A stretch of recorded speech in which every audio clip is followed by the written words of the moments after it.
How do people invest in stocks in the Philippines or abroad? Ako, when it comes to investment, is this first rule in investment. Gusto niyo matuto mag-invest? Yes, sir. Yes. First rule, never invest in something that you do not understand, no matter how profitable it may be. Pag hindi mo naintindihan, pag tanong ko sa'yo, papalit, naintindihan mo ba yung stock market? Okay, pag hindi, okay. Parang sinasabi mong ano eh, bago ka ba mag-drive? Hindi. Sige, mag-drive ka, mababangga. So if you want to get into something that you are knowledgeable.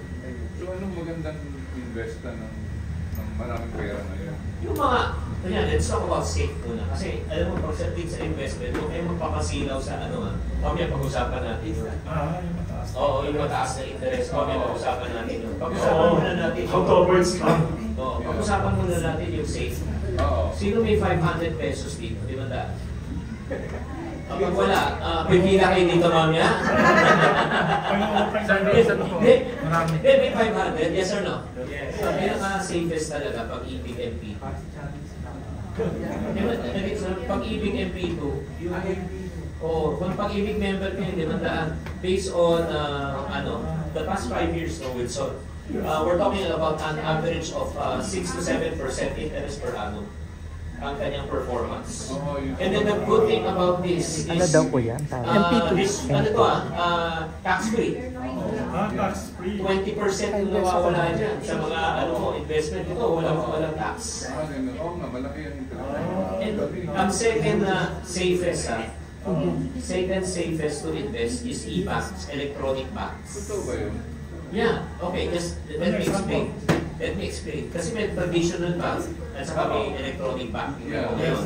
Ang traditional bank, may space, may tao, may building. capex, may opex, may building.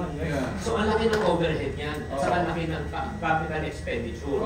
So ang ginawa nila ngayon, nag-open na sila ng e-bank. Mismo yung mga Robinsons yan, di ba? Meron na rin. Oo, di ba? So nag-open na rin sila, wala na silang technically opex at saka capex doon. Mababa na. So, ang ginawa nila, dito, less than 1% interest per annum. Dito man, nagbibigay sila ng 3.5% to 8% interest per annum.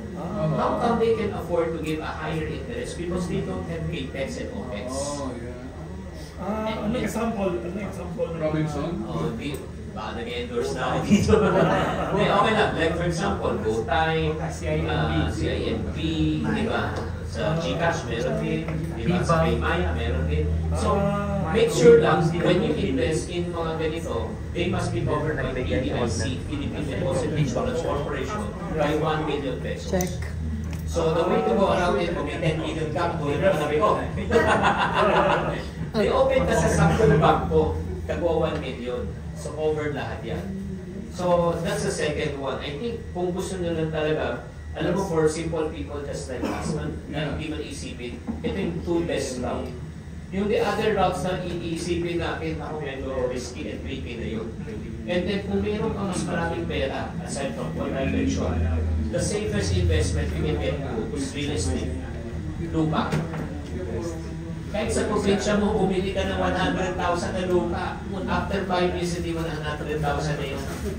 Pero make sure lang may right of way. Baka kailangan mo ng helicopter na makapunta doon. So, lupa ang pinaka-safest. You will never know. Or just to tell you, ganito na lang. Guys, listen. Name me 1 billionaire, isang bilyonaryo sa Pilipinas na wala sa real estate business. Lahat sila nandun. And that's the point. Kasi yan na nagpayaman sa kanila eh. They started a business, kumita sila ng pera, kumuha sila ng cash flow, ano ginawa nila? Bumili ng lupa. Perfect example, si SM. O diba? Si SM, bibili ng Roland yan, 1,000 per square. Bukas, ilalagay ng sign ha, bukas ilalagay, soon to open SM. Magkano na yung lupa, yung property ngayon doon? 1,000 per square pa ba? Hindi na, mag-10,000 per square na times 10 na agad, hindi sila nag-build. And nung nag-build sila, magkano na? Magiging 20,000 per square na. And then soon to open, meron na silang SMBC sa tabi. O magkano na yan? Di 40,000. From an original 1,000 pesos, imagine mo na 40 times na wala na silang ginawa. Saan ka makikita ng ganong klaseng pera na legal? Only through real estate. Yun, next question. Ang question dito, may nagtatanong dito, can you, kasi maraming role model for financial prudence or good habits in saving money? Mga celebrities na pwedeng gawing role model by ordinary people in the Philippines and inspiration. Napakaganda ng question ni Wilson. Pero kadalasan naman pag pinag-usapan natin mga celebrities, ano na narinig natin ending? Grabe gastos. Hindi, maraming ending ng mga celebrities na kakilala natin, whether artista, basketballista. Anong ending? Naubos ang pera. Diba? Nag-gets nyo? Michael Jackson na bankrupt. Oo. Pero buhay pa siya. Kaya alam mo, one of my idol talaga when it comes to very simple, very ano. Yes. Alam ko nila si Morning, we call him Morning. Si Aga muna. What do you call him Morning? Aga. Aga, sorry. Kulang ng kape. Oo, ganun talaga ang binaryo. Ganun ang binaryo. Hindi, iniisip ko ngayon. Hindi, yung mga taong malalapit sa kanila, we call him Morning. Kasi nagkasama rin. Matagal kami nagkasama rin kami. Kung alam ni Kuya Dani, kasi dati ako nag-artista. Wow! Saan ka nag-artista? Sa Viva. May series ka doon, di ba? Viva Max pa. Sorry. Nag-subscriber ng Viva Max. Pag-legal siya.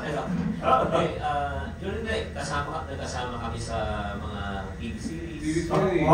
Yeah, kasama rin kami sa For the Boys during that time. Ako, si Aga, si Wilson. Anong ginagawa niya na admire ka na pwedeng gayahin ng ordinaryong tao? Nung kumikita siya, ang ginawa niya, nung natuto siya actually nung una, parati siyang ubos eh. He was really spending. Nung bata siya? Oo, nabankrupt yun. Ilang? Yeah. Before?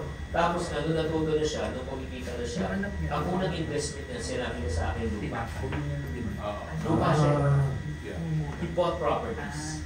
Ang second investment niya na alam ko, yung mga franchise. Negosyo. Pero hindi yung public na. Hindi nila siya ng franchise. At alam niya na siguro yung malapit na franchise sa kanya. Alam niya na yun. And then, ang isang third na hindi alam ng tao, collector yan ng paintings. Sobrang daming paintings ni Aga. And then, yun nga. Ngayon, may yate na yan. Payat-yat na yan. So, and then nag-branch out siya. Isang magaling ni Aga. Nung nag-expand siya ng business, he expanded based on his core competence. Hindi siya nagtayo ng ibang negosyo. Nagtayo siya ng production. Alam mo ba yung Miracle at Cell? Cell. How much money did it make? It made a lot. Siya producer, no? He was one of the producers. Anong title? Diba? Ang laki ng pinita niya. Top grocery yun eh. That movie is enough, more than enough to really set him for So, marunong talaga siya. So, yeah, that's number one. Second, talagang shoutout kay Goma. Richard Gomez. Richard Gomez, for me, is the second. Top on the list talaga. So, si Richard naman, sobrang rin, pardon me for this word, very shrewd but very wise. Sobrang, alam mo yun, Dani. Sobrang galing mo. Pero sobrang galing nun, sobrang galing. Magaling mag-invest sa property naman siya lumaki. And the third for me right now, na talagang sabihin natin na magaling talaga, si Coco. Coco Martin, sobrang galing ko niya. Kasi si Coco, right now, aside from, may cash cow siya eh. Di ba yung niya? Hindi mo ba compared to that, probinsyano, di ba? CNC. So imagine mo, he rose up from an extra to an actor, tapos ngayon nag-co-prod siya eh. Nag-co-prod na siya eh. After co-prod, naging director siya. Right now, may business na, sa kanya yung Vida dishwashing liquid. Kasama siya. Ano ba? Vida dishwashing liquid. Kasama rin. No? So, ito yung mga tatlo na sinasabi ko talaga. Kasi, May mga female dyan out there, pero hindi ko siya familiar, pero ito yung familiar. So 3 good role models. Yeah. Very good. Ay, tanong si Sir po, Net 25. Sir, Net 25. Sir, ano po masasabi niyo na marami na rin po na nasa showbiz industry na pumapasok sa larangan ng pagnenegosyo? Comment. For yung mga marami na daw sa showbiz na nagnegosyo. Yes. Well, I think majority of the movie stars right now of itong time na ito, they realized you're only good as your last movie. You're only good as your last call stick. You're only good as your last taping. Alam mo, nagaling naman tayo sa industry din, di ba? It pays well. One day shoot mo, 1 month na trabaho ng ibang tao. Pero yun nga, may mga araw na talagang when it rains, it pours. Yes. Di ba, sabay-sabay, pero bigla naman 6 months to 1 year, minsan walang project. Specifically, ang nangyari doon, di ba, because of piracy, Yes. because of, yung streaming, Netflix, lahat, di ba? COVID, ang dami na kaya nga nagbago na talaga. So, marami talagang natuto na mag-business. And I'm really so proud na they're open. Kasi ang nakakalungkot, yung sa era namin, yung sa panahon namin, yung mga 80s and 90s, nahirapan talaga yung mga ibang artista na to adjust. Kasi yun ang alam nila eh. And then kasi, reality, sobrang galing ng story niya. Sila yan kasi, di ba? Ano naman yan eh. Oh, okay, nasa showtime ka.